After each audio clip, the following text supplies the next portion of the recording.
৯ বছর পর কিশোরগঞ্জ জেলা বিএনপির ত্রিবার্ষিক সম্মেলন আজ। দলের ভারপ্রাপ্ত চেয়ারম্যান তারেক রহমান সম্মেলনে ভার্চুয়ালি যোগ হওয়ার কথা রয়েছে। সকালে ১১টায় কিশোরগঞ্জ শহরের পুরাতন স্টেডিয়ামে সম্মেলন শুরু হওয়ার কথা রয়েছে। সম্মেলন ঘিরে পুরো শহর সাজানো হয়েছে ব্যানার ফেস্টুনে। নেতাকর্মীদের মাঝেও দেখা দিয়েছে ব্যাপক উৎসাহ উদ্দীপনা।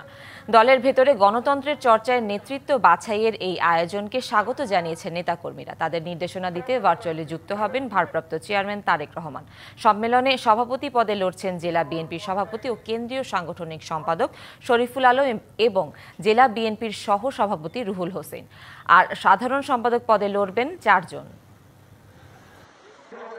ভোটের মাধ্যমে আমাদের নেতা নির্বাচিত হবে।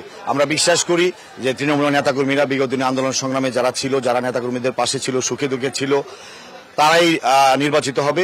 সরকারকেও তাগা দিচ্ছি যে ভোটের মাধ্যমে যত তাড়াতাড়ি সম্ভব আপনারা সরকার একটা নির্বাচিত সরকার গঠন করেন। এই বিষয়ে বিস্তারিত জানাতে আমাদের সাথে যুক্ত হচ্ছেন সহকর্মী সাব্বির রোজ। রোজ, বিএনপির ত্রিবার্ষিক সম্মেলনে নেতাকর্মীরা আসতে শুরু করেছেন কিনা? কিশোরগঞ্জ যে স্টেডিয়ামটা রয়েছে আমি সেখানে আছি। আপনি জানেন আজকে জেলা বিএনপির ত্রিবার্ষিক সম্মেলন। এই সম্মেলনটি মূলত উদ্বোধন করবেন বিএনপি মহাসচিব আলমগীর। তো 11টার পরে থাকলেও আর কিছুক্ষণের মধ্যে আমরা যেটা জানতে পেরেছি কিছুক্ষণের মধ্যেই আনুষ্ঠানিকভাবে ঘোষণা করবেন এসে।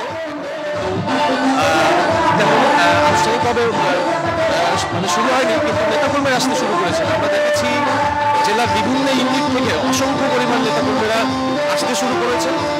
তো আমরা তাদের সাথে কথা বলেছি, তারা যেটি বলেছেন আজকের এই সম্মেলনের মাধ্যমে তারা তাদের কাউন্সিলরবৃন্দ ২০৯০ জন কাউন্সিলরবৃন্দ তাদের ভোট প্রদানের মাধ্যমে তাদের কিশোরগঞ্জের প্রতিনিধি বাছাই করবেন। এবং আপনি জানেন সভাপতি পদে রয়েছেন ২ জন এবং সাধারণ সম্পাদক পদে প্রার্থী রয়েছেন ৪ জন। তো এখন মূলত যেটি চলছে এই পর্বে সেটি হচ্ছে সাংস্কৃতিক অনুষ্ঠান চলছে এবং কেন্দ্রীয় নেতৃবৃন্দ এখনো এসে পৌঁছাননি। স্থানীয় নেতৃবৃন্দ বিভিন্ন ধরনের বক্তব্য রাখছেন এবং নেতাকর্মীরা যেটি প্রত্যাশা করছেন যে তৃণমূলে যারা ত্যাগী রয়েছেন, গেল ১৭ বছর যে আন্দোলন সংগ্রাম বা রাজপথে যারা ছিলেন তাদেরকে আজকে মূলত মূল্যায়ন করা হবে, তারা এটি প্রত্যাশা করছেন। এবং তারা একই সাথে আরও প্রত্যাশা করছেন ত্রয়োদশ জাতীয় সংসদ নির্বাচনে তৃণমূলের ভূমিকা কী থাকা উচিত সেই বিষয়ে দিক নির্দেশনা দেবেন দলের ভারপ্রাপ্ত চেয়ারম্যান তারেক রহমান এবং বিএনপি মহাসচিব ফখরুল ইসলাম সহ কেন্দ্রীয় নেতৃবৃন্দ। আমরা গতকাল থেকে যেটি লক্ষ্য করেছি যে এই দীর্ঘ ৯ বছর পরের যে আজকের সম্মেলন, সেই সম্মেলন ঘিরে নেতাকর্মীদের মধ্যে উৎসাহ উদ্দীপনার কোনো কমতি নেই এবং উৎসবমুখর পরিবেশ বিরাজ করছে। আমাদের সাথে কেন্দ্রীয়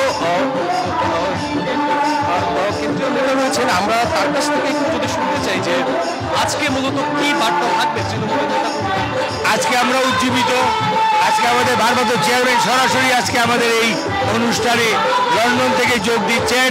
আমাদের মহাসচিব সশরীরে এখানে উপস্থিত থাকবেন। কিশোরগঞ্জ জেলার বিএনপির সকল লোক পুলকিত, উজ্জীবিত, সুন্দরভাবে আজকে আমাদের সম্মেলন হবে।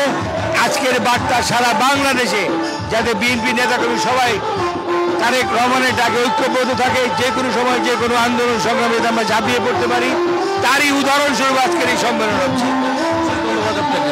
শুনছিলেন মূলত আমরা আরও নেতাকর্মীদের সাথে কথা বলেছি, তারা যেটি বলেছেন যে দীর্ঘ ৯ বছর নয়, এর আগে কিশোরগঞ্জে এই ধরনের সম্মেলন কোনোদিনই এই সাধারণ জনগণ দেখেননি, যেটি আজকে মূলত অনুষ্ঠিত হতে যাচ্ছে। এবং আমরা আশা করছি আর কিছুক্ষণের মধ্যেই বিএনপি মহাসচিব ফখরুল ইসলাম আলমগীর এসে আনুষ্ঠানিকভাবে আজকের এই অনুষ্ঠানটি শুরু করবেন। তো এখন পর্যন্ত এই ছিল আমার কাছে সর্বশেষ। সাব্বির, ধন্যবাদ আপনাকে।